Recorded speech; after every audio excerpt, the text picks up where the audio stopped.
Y'all saw the reunion performance. They was still dropping it low different times. Like, some things never fully change. And I remember people were talking to like Chicken Alfredo boomerang music. I was like, y'all need to that's not nice. Y'all need to grow a spine. That's devastating, man. Thanks.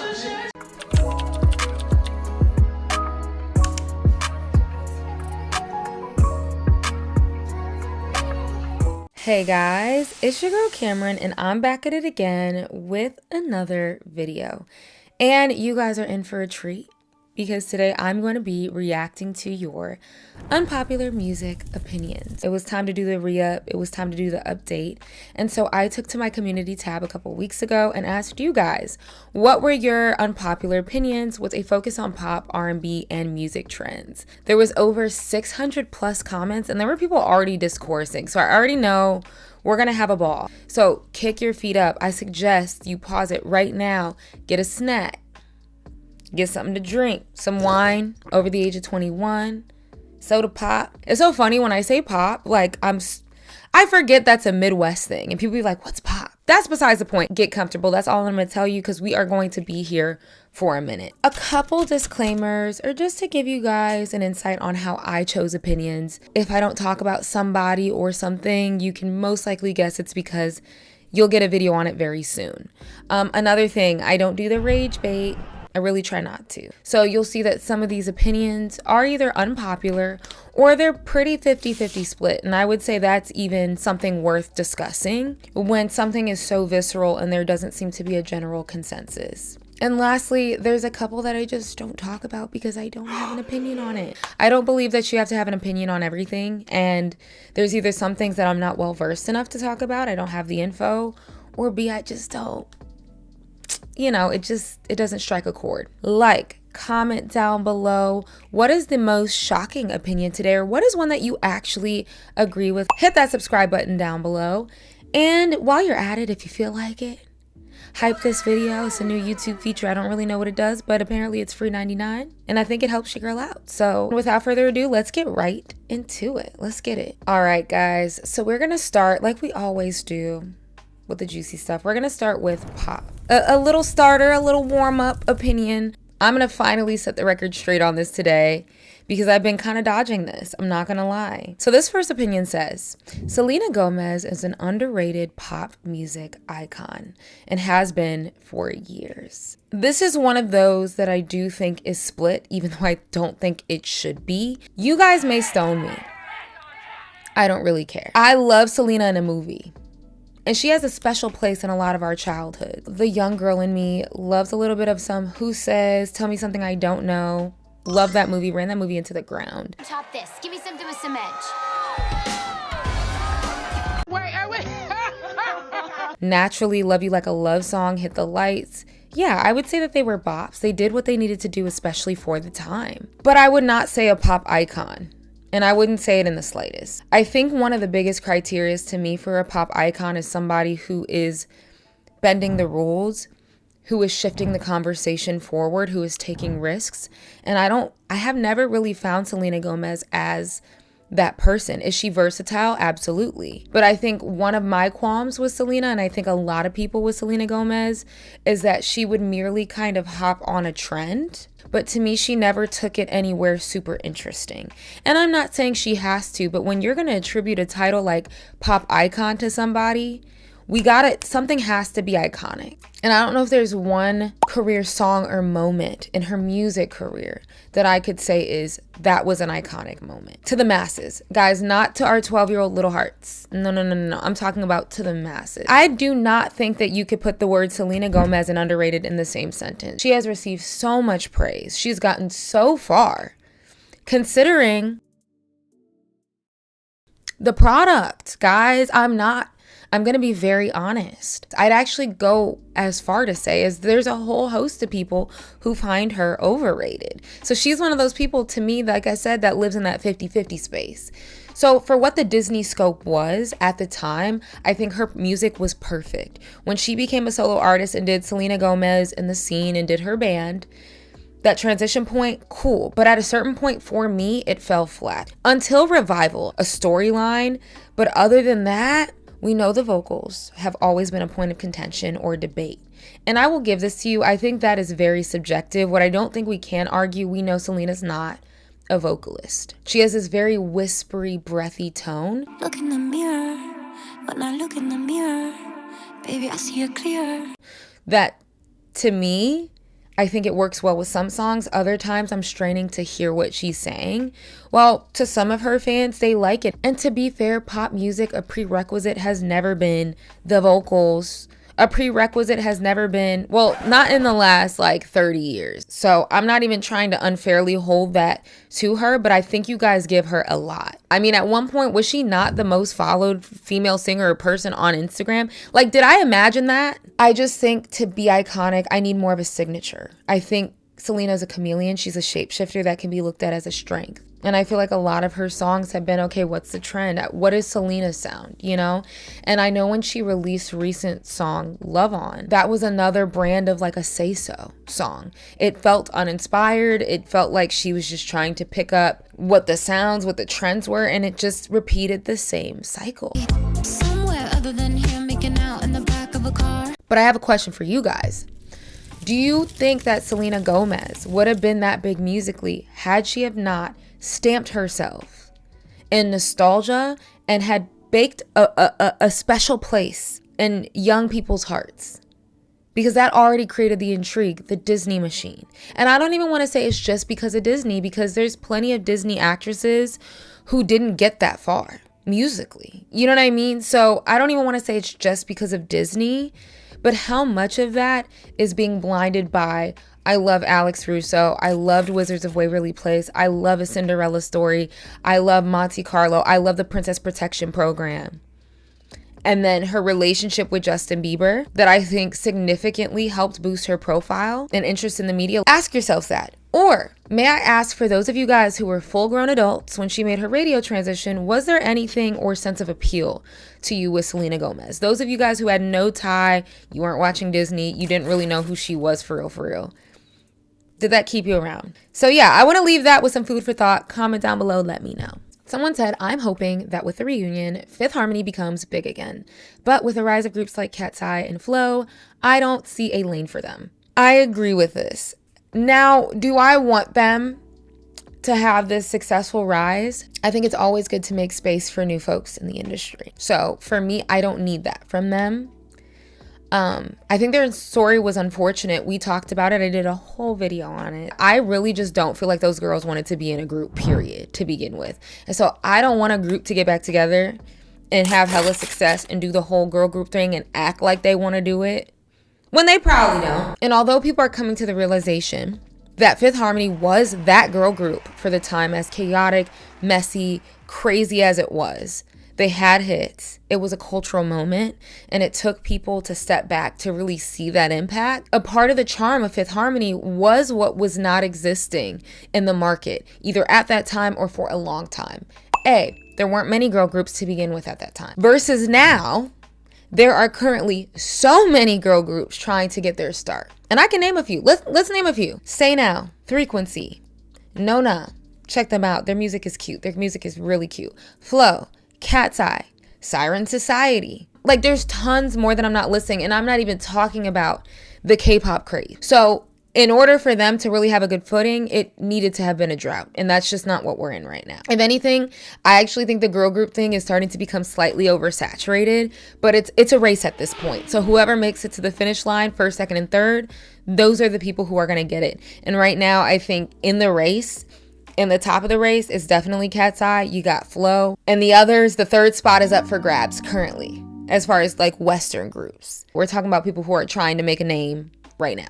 The other thing that lent itself really well to Fifth Harmony was the diversity, like languages. And yes, they're all American, so there wasn't that global aspect, but just the different cultures that were represented, which a lot of girl groups right now are also highlighting.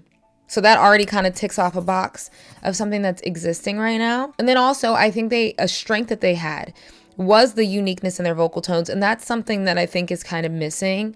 Fifth Harmony was a group full of pretty strong singers, very beautiful, unique vocal textures. And that's something that I think other groups have not yet been able to figure out or place in that way. Again, I keep bringing up Cat's Eye.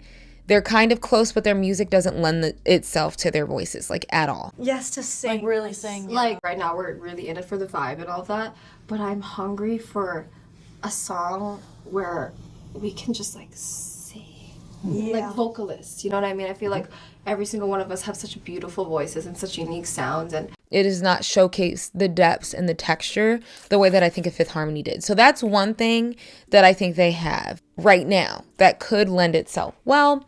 But there's groups like Flow that I think has a better blend. Their voices sound better cohesively in a performance. When we talk about harmonizing, we already know Fifth Harmony, when it comes to like the dance moves, performances, they're not in sync. Y'all saw the reunion performance. They was still dropping it low different times. Like, some things never fully change. And I just don't know if they're going to be able to get away with that. I don't think it's going to be as charming or cute in 2025. I'm cool, you know, get your coin, get your cash. If it's going to be a couple reunion performances here or there, and then you guys want to do your own solo shows, a part of the show, cool, cute. But I'm not craving or itching for like this Fifth Harmony resurgence. Like, I'm sorry. All right, so this next opinion, this is a juicy one. Mariah getting a Vanguard Award is undeserved. Her videos weren't trend-setting, unique, and she wasn't known for them at all. The award is about the video catalogs and not legendary status. So I actually had to check myself, because at first I read this and I was like, are they rage baiting me? There are several people, there are quite a few people who hold this opinion. For those of you guys who don't know, Mariah Carey will be receiving the Video Vanguard Award at the 2025 VMAs. And we know that the MTV VMAs, the Video Music Awards, are about the video primarily. When Mariah was offered and awarded this Lifetime Achievement, or it was announced, some people were like, but she's a singer. Like, nobody really cares about her videos. It is given out. You don't vote for that. So it is a very high honor. Of course, it is heavily based on visual impact. It's also honoring outstanding contributions and impact on popular culture. So let's just get that out the way. Although yes, Mariah's vocals have always been the focal point of her artistry. No denying that. But I still think of videos like Fantasy, Heartbreaker, Obsessed. Shoot, We Belong Together for me. Yes, Mariah's videos, I don't think were anything visually eye-catching in the beginning of her career, but once we got Fantasy, and again Heartbreaker, I beg to disagree. I beg to differ. To me though, I get confused because I was like, those were obviously decent enough videos for them to nominate over the years. She just didn't win them. But what's actually the craziest thing about this to me is Mariah's been nominated for a VMA 9 times and has never won. Not once. So to me, it is kind of like weird, like, okay, MTV, she's contributed X, Y, and Z. So instead of like getting her a one award, one that she won competitively. I was so excited. I was remembering the little girl that never got any awards and came here so many years, and I was like, why do they hate me? You're just like putting a Band-Aid on it with a Vanguard Award. You know, it is a little, Mariah is somebody who has been snubbed in award shows for decades. For me, this isn't a hill I'm gonna die on. Like, if Mariah is gonna get a Video Vanguard Award, I think there's very little that Mariah is undeserving of. And when you look at the list of winners, of course, you have heavy hitters. Of course, Michael Jackson, it's literally called the Michael Jackson Vanguard. You have David Bowie, who's won. You've had Madonna, Janet Jackson, Britney Spears. These are all very visual artists, and they deserve it. But then when you look at some of the filler, some of the other artists in there, I don't think that her name is that far off. And I will say this, when it comes to Mariah never winning a VMA, you also have to put into context when she came out. In the 90s, when you had artists like Janet Jackson, the MTV culture was palpable.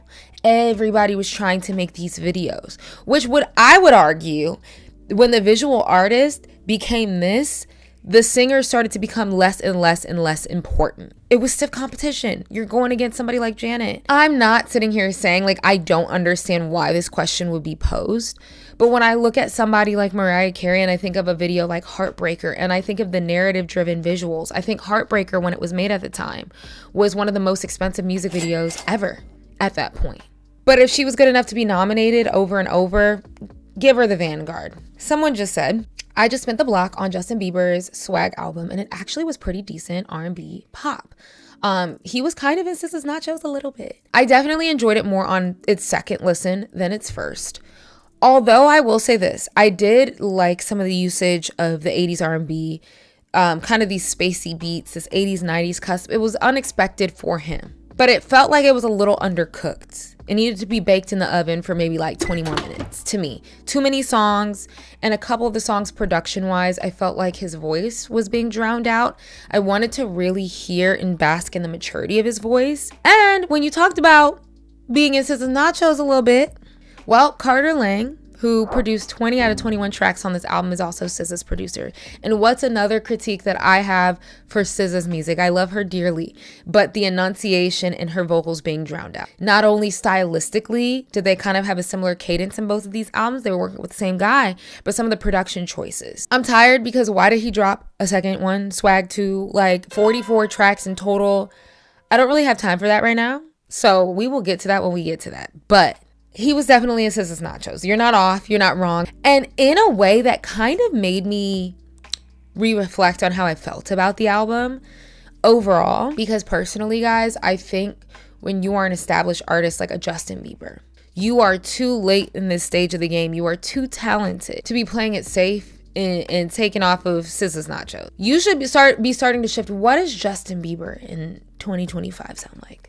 What is my legacy gonna be musically?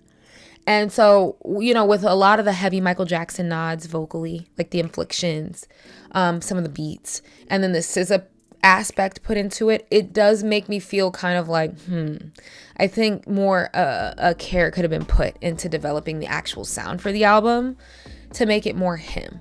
So to kind of close out the section, we are going to get into one of the hottest pop topics of this summer, Sabrina Carpenter. This one opinion says, Sabrina, while I love her music, I hate to say it, but she lacks originality. I feel her constant need for nostalgia will eventually lead people to losing interest in her. Right now, it just feels like she pulls sources of inspiration from other pop artists, from her fashion choices, and down to music. Everything feels formulaic and aesthetic driven, not really based on her true individuality. I agree.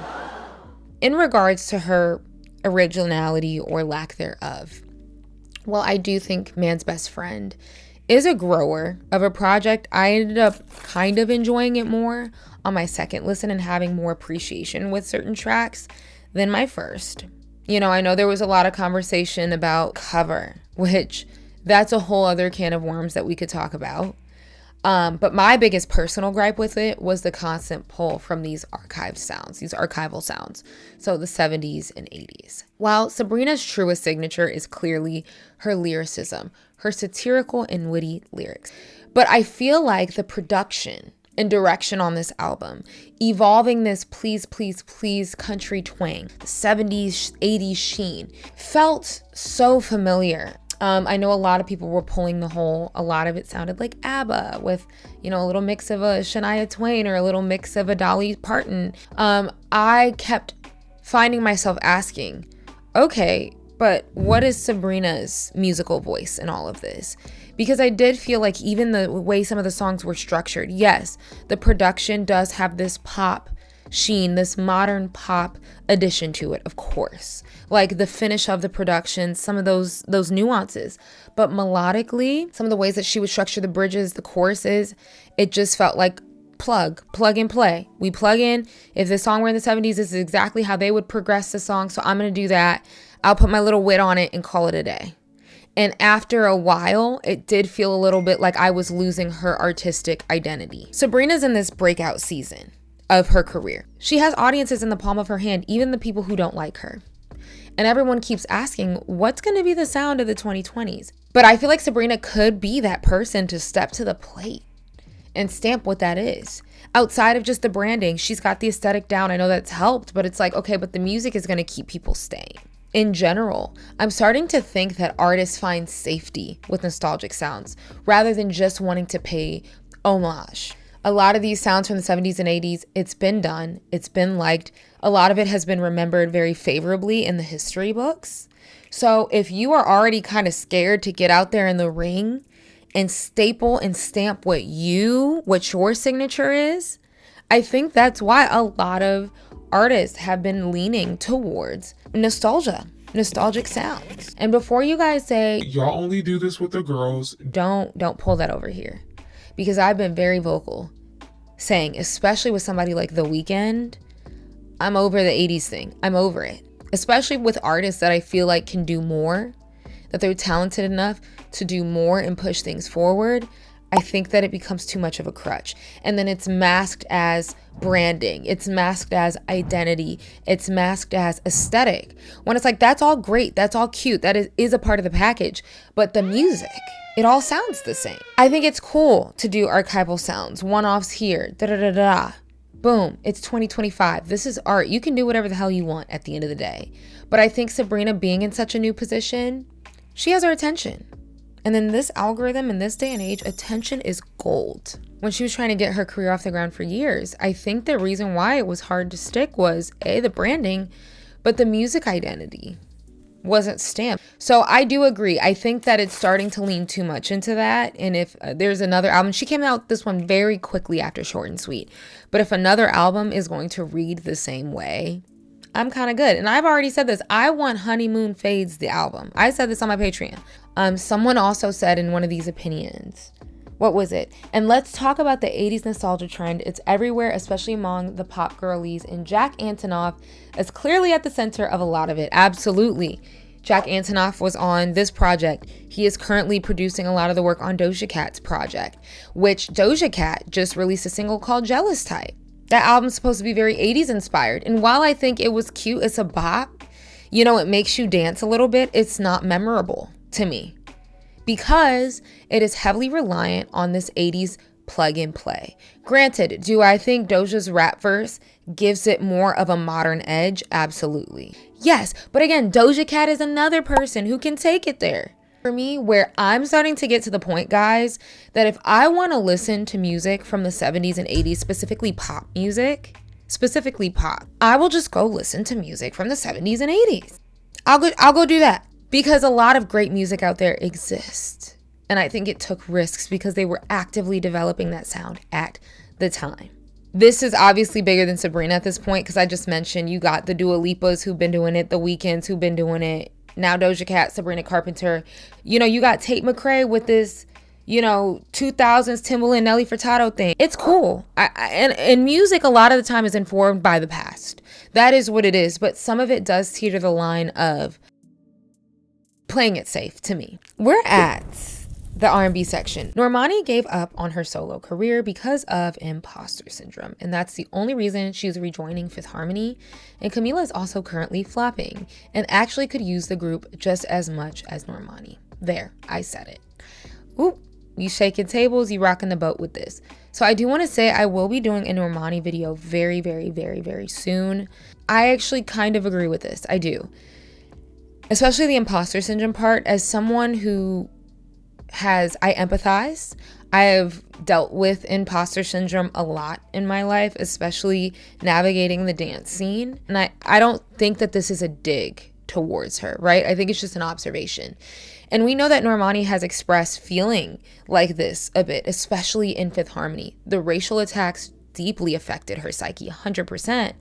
But also being the least followed member, getting the least amount of attention a lot, despite her being the most visually captivating on a stage. There was a lot of times where she wondered, is it because I'm less talented? Is it because I'm not interesting? And so I think that is something that's been hard for her to unpack that might have lent itself a little bit to the push and pull. Because if I'm being honest right now, guys, I'm starting to agree and think that it's not just a label anymore. We know that she's dealing with her personal life. You know, she's engaged. Congrats. I think her priorities are just shifted. And I honestly think with Normani debuting in a group, and this happens to a lot of group members, they're like, oh, let me go solo. That's always the goal. That's always the goal. But it's not for everybody. Even though she has the star quality, she clearly has it, but you have to want it for yourself. When you think about being introduced to the industry, sandwiched in between other girls, I'm sure you gain a level of comfortability with that. Okay, everybody's not just looking at me. There's 5 of us. There's control here. They're telling us what to sing. And as much as that frustrated all of the girls, don't get me wrong, that was less decisions to make. And what people don't tell you about having a lot of freedom is that it's hard sometimes to know what to do with it, especially when you've been caged for so long. And I think that that has been something that held everybody back. Camila, maybe not so much, because she was given the freedom to do stuff while in the group. But all of them, I think that caged them. And I think that running back to the group is kind of a level of safety. What I know is that she finally had released her debut album, Dopamine, after 6 years, 2024. She has strong songs, strong contenders for music videos. She's a visual artist, and there is not one solid music video, just a teaser. That's not cool. When you are a visual artist, people want the visuals, maybe sometimes even more than the music. So I'm cool with a Fifth Harmony reunion, you know, do a couple shows for nostalgia's sake. I might pull up, grab a bag here and there, make some money. But if it's going to be this full out, full blown musical venture where they seek to retake on the industry, I would be disappointed, because I think Normani's solo music is too good to not give that a full fair shake before returning back to the group. And I do think that for visibility's sake, Normani and Camila, to a certain extent, I do agree could benefit. Also, I've noticed Camila kind of reminiscing or not shying away from her group past as much, whether it's, you know, using past group sounds or commenting on Fifth Harmony things. Like, I think there's a part of her that is reminiscing and maybe missing some of what that dynamic was. Do I think that she would ever go back? I don't think so. Could she benefit from it? Maybe a little bit. You know, it's been very slow for her after her CXOXO moment. It didn't really, to the masses, do a lot, to now the industry barely paying attention to you, the mainstream barely paying attention to you. But I really don't even need that. Like, at this point, it's already drama. Lauren Jareggi is already being stalked by paparazzi. Were you shading Camila the other day? A lot of people think you were shading Camila the other day. Were you?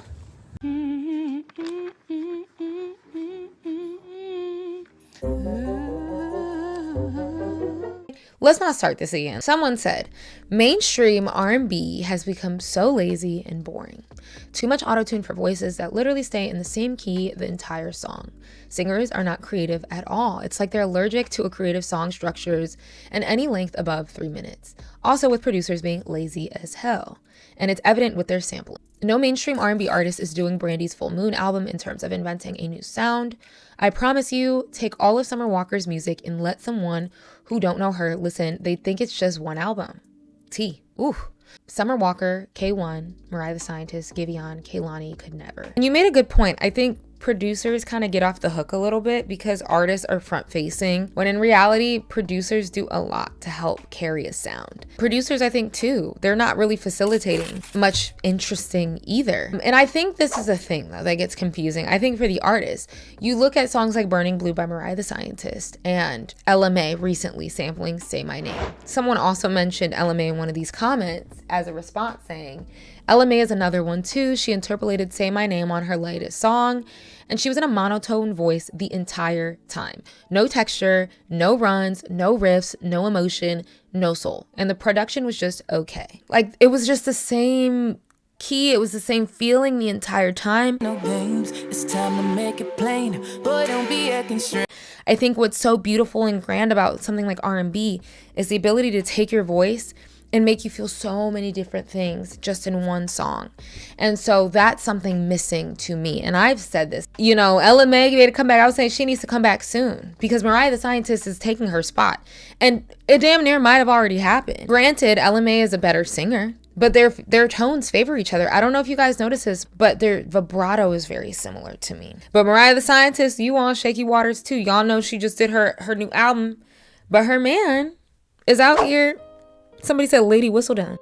Big ass head, big mouth, man, watch out. I be feeling like sometimes a lot of things like that, it'll be like, if the girl was regular and you weren't trying to with the girl, you know, it's just like she got a number one song and, you know. Let me know if you want a video on Mariah the Scientist. I was kind of thinking about it. But yeah, I just think a lot of songs I kind of try to get into, but they feel just a little too linear. So that's my issue.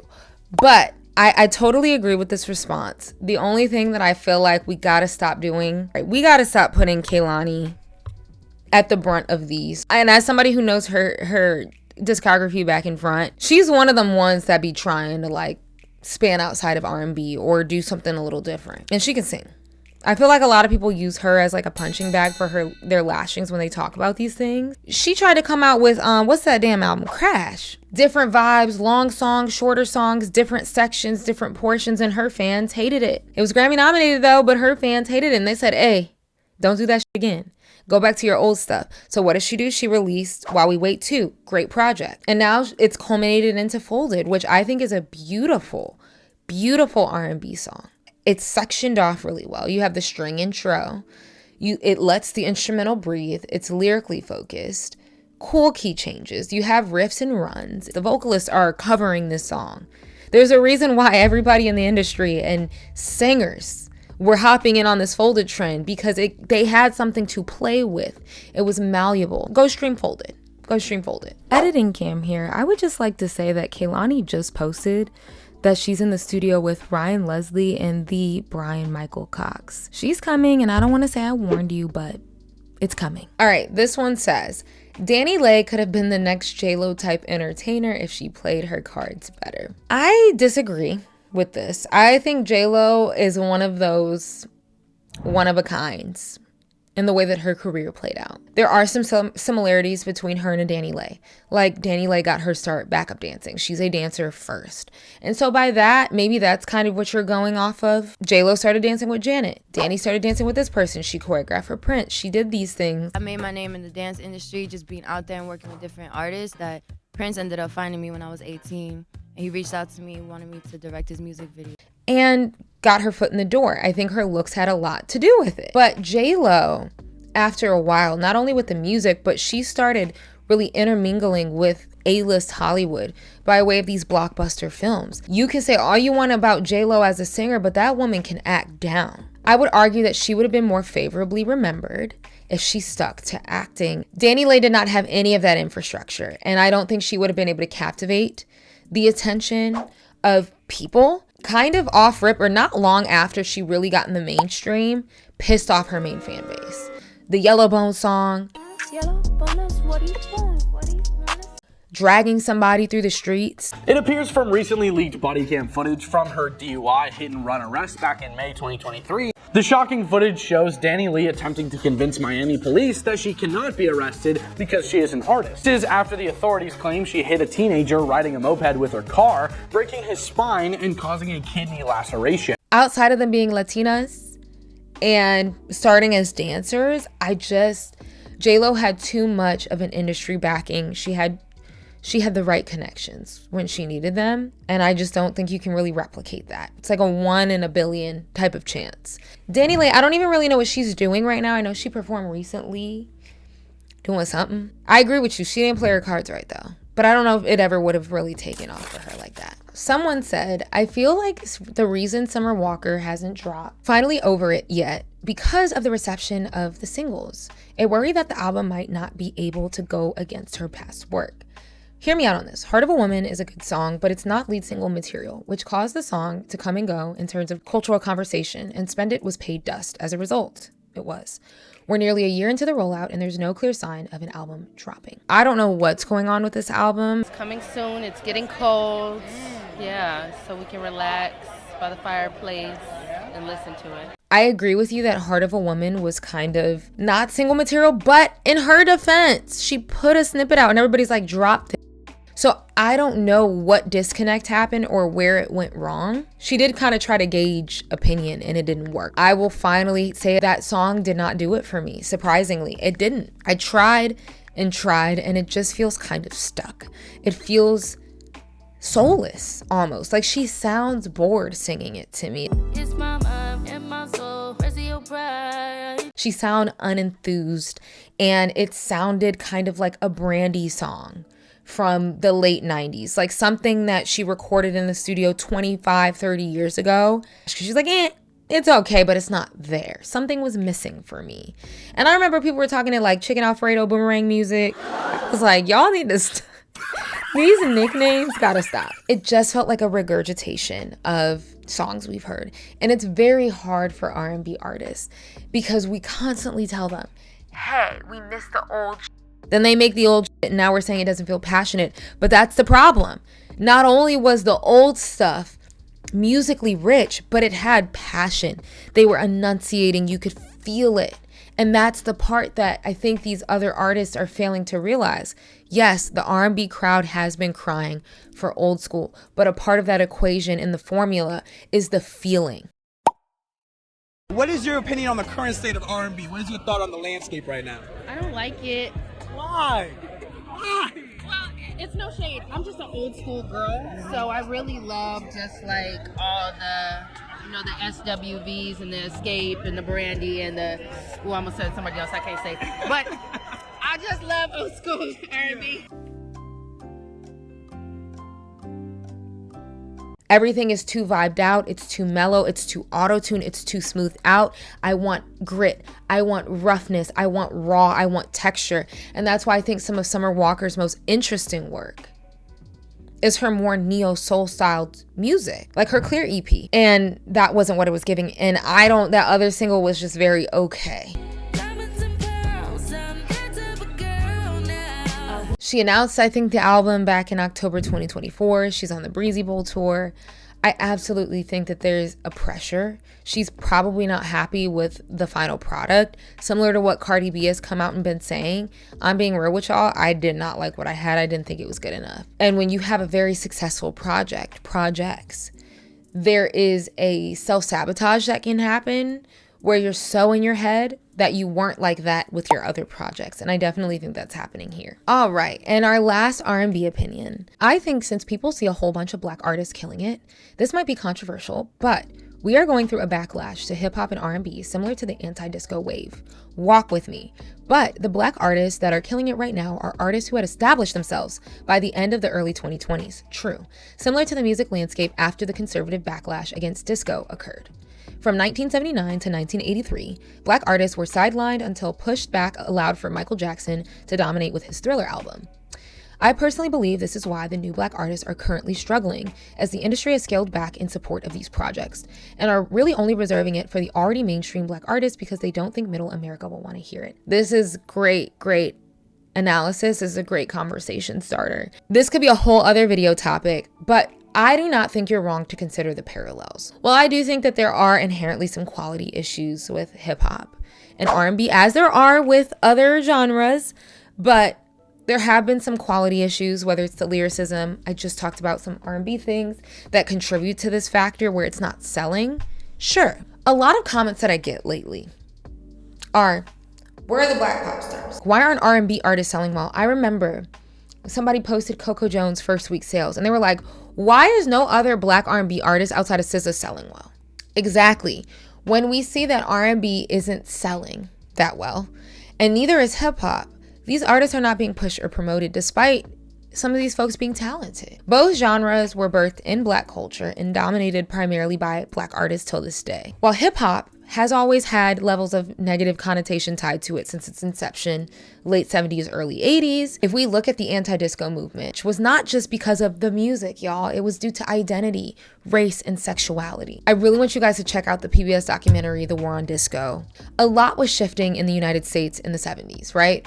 Rock and rollers felt rock and roll was all the rave. Remember that there was an over-commercialization of disco, and it was being forced through radio, forced down people's throats. And people also looked at disco as a bit of a lifestyle. Who is at the discos? Gay folks, Black folks, people who were othered. But then you had another side of the 70s where you had a lot of youth, hippies, people who were protesting in the streets. America's status quo, past the Jim Crow movement, past the civil rights movement, was changing, and there were people threatened by it. Disco, in a lot of ways, was freeing. It was centered in dance, liberation. You're welcome here. Dance and look good. Dance and step. In a lot of ways, these rock and rollers got tired of seeing that reflected so much and pushed. Disco sucks! Disco sucks! The head of his so-called anti-disco army to blow up thousands of disco records. Before the game started, people were flinging records all over the place. The first disc that was thrown missed me by a couple of inches. It missed the right side of my head by a couple of inches.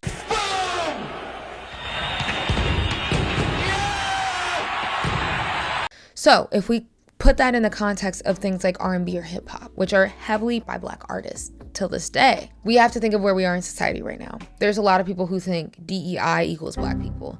There's a lot of people who think that woke equals Black people. And so when you have something that is so rooted in Blackness, I don't know if, like you said, with middle America and the change of tides, and we're looking at a rise of conservatism right now, which is why you could say that country, even though it's not inherently conservative, it has been branded that way over the last 50 years, and ushering out, and everything does have its cycle. So that's a part of it. Everything can't be at the top forever. A lot of it comes in waves. But I would agree there is something more to this equation why newer Black artists have been having a harder time, that I would not be surprised if there is conversations when those doors are closed with those execs who are like, hey, I don't really think Billy Bob from Arkansas is going to with this. But there seem to be a lot of Black artists making very good videos that I'm surprised aren't used on MTV. Well, of course, also we have to try and do what we think, to play the music that we think an entire country is going to like. As we have grown up in an era when the Isley Brothers mean something to me, and so do the Spinners, even way after the Isley Brothers. But what does it mean to a 17-year-old? Well, if you talk on the phones to these guys like I did when I was in radio, it's Well, scary. I'll tell you what it means. I'll tell you what maybe the Isley Brothers or Marvin Gaye means to a Black 17-year-old. And surely he's part of America as well. And some of that has to do with the war on culture right now with the current administration. I think you are onto something. I would be curious to ask you guys in the comments, do you think it's this deep? So that's why I always say history is relevant, especially in the context of music. It definitely ties into the socio-political climate in a lot of ways. Lastly, music trends, music culture. This one says, I think the line between criticism and hate have been blurred by stans who can't admit when their fave gets negative feedback. I constantly see the phrase, if you don't like it, just don't say anything about it, which is very stupid when you consider that benefits artists. Obviously there are haters, but saying you're not crazy about an album cover isn't hate, it's just an opinion. I agree, and I've been seeing a lot of discourse about criticism and the allowance of criticism. People on the internet getting attacked for having an opinion, even if it's fair, even if it's rooted in well fleshed out thoughts. I believe that it is okay for people to have an opinion on art, and I would go as far to say that it's crucial. Now, do I think that the voices that are allowed to speak, I think there's so many, and I don't think everybody has a viable opinion or an informed opinion, and I think that's where the line starts to cross. But what art is often supposed to do is elicit conversation. It can provoke thoughts, feelings, etc., even if the artist didn't intend it to, right? Even if you as an artist didn't intend it to be that deep, like Sabrina Carpenter did with her cover. She came out saying, no, you guys need to get outside more. I was actually shocked because I think between me and my friends and my family and the people that I always share my music and my art with first, it just wasn't even a conversation. It was just like, it's perfect for what the album is. It's perfect for, you know, kind of what it represents. And everything about it to me just felt like so opposite of like the world ending. And I've been seeing a pushback on criticism where, like you said, people will say, if you have nothing nice to say, then don't say it at all. When it's really just like, oh, I'm not really feeling this. So you're basically telling me that if all of what everybody, all the opinions are praised, you want to hear it. But if it's critical or it's a little bit negative, if it's a negative opinion, no. And that's why I don't respect stan culture, and that's why I do not respect fandom when it comes to the actual analysis of music and really listening to it. Because if my fave drops something I don't like, I will say it. And if somebody offers, hey, I like this, but I will never sit there and say, if you have nothing nice to say, don't say it. Now, it's the way you say it. I think a lot of people mask things with hate, and that is a freaking problem. But the whole, that's not nice. Y'all need to grow a spine. Remember, everybody who is leaving opinions or leaving thoughts are not 12-year-old kids sitting in their parents' house. There are people, those of us who have lived life, who have been through some things, who have been to college, who have studied in academia. There are people who are credited to be able to speak. And even if they're not credited, there's people who know music and enjoy music and have a wealth of knowledge, and they listen to a lot of styles. So that's almost why you can't even argue with people on Stan Twitter. And I would even say that's why I do not share my opinions, or that's not my vessel. And that's why I choose to express my thoughts on my own platform in a controlled way, in a thoughtful way, because I'm not playing that game. So I agree with this wholeheartedly. I think people need to grow a spine. It's art. People are allowed to have an opinion on it. It is subjective in a lot of ways. And y'all need to start ditching that. If you don't get it, then you just don't get it. I think you need to grow up. We're going to talk about our last one. I might do a part 2. It depends on the demand. If you guys run the views up, I could do a part 2 using these opinions. But someone said, releasing a bunch of versions for your album covers where none of them are the official album cover are the reason why we are seeing a decline in actually meaningful covers that represent the album instead of a bunch of eye-catching magazine covers. And I had a couple of you guys say this. It's been a hot topic lately. Taylor Swift recently announced her new album, Life of a Showgirl. We're on the roller coaster again, it's happening. And she announced her album with hella covers, and I remember that day being confused because I was like refreshing my thing. I was like, a new cover, I was just confused, guys. I am not deep in fandom enough to where I'm buying vinyl variants and I'm buying like for no one. I'm not doing it. It's one and done for me. Sabrina Carpenter released several covers, which arguably somebody said, hey, I get you were trying to give something else for the girls, but stand on it. Be controversial. Stand on that cover and stand behind it. I do think in a way, being able to have all these multiple covers allows you to create different messages or aesthetics and not have to stand on a singular message, especially if it's something controversial. I saw Florence the Machine. Ariana Grande did that with her Eternal Sunshine covers. I was not feeling some of the other visuals. I was like, Cardi's probably gonna do it. We got the vinyls, we got the CDs, we got the core edition. We got the core edition, $9.99. Doja Cat, I'm pretty sure. I don't have the strongest opinion on this. And the reason why is because I understand why they're doing it. And I don't buy variants anyway, so I just be like, okay, child. Whatever it is, whatever the cover is on Apple is what I guess I'm gonna go with. It's definitely a result of consumerism, greater consumerism, where exclusivity drives people to pay. Absolutely. So if you can have a collectible cover that is only on this vinyl, or you can have a collectible cover that's here, you want to collect all of them as physical media, sure. That is absolutely why they're doing it. And I don't know if it has as much to do with the artistic dodging. And that's one thing that I think we'd have to ask the artist. But we know it's the music business and it's in the business of making money. And with streaming, it has absolutely annihilated physical media sales. And so this is a way to push the physical format, which I do think it is a good thing to push for the physicality of art so that people can touch it. It's tangible. They can keep it. They can own it. That if the internet went dark, I still have music to play. I do think that is the good thing about it. It does drive people to buy the physical and it does put more money in the pocket. Now, we just talked about Taylor Swift. We talked about Sabrina Carpenter. Those are not starving artists. Ariana Grande is not a starving artist. So then there is problems with it. Because if we also look at all of these variants that are attached to all of these covers, these 50 million covers, the making of the vinyls are not good for the environment. PVC plastics is one of the most harmful things for the environment. When fans are actively buying multiple of the same records just to collect them. In a Dazed article, there was a scholar who did a study and asked, and most of the people who said they were buying these vinyls said that they weren't buying them to listen to all of them and to consume all of them.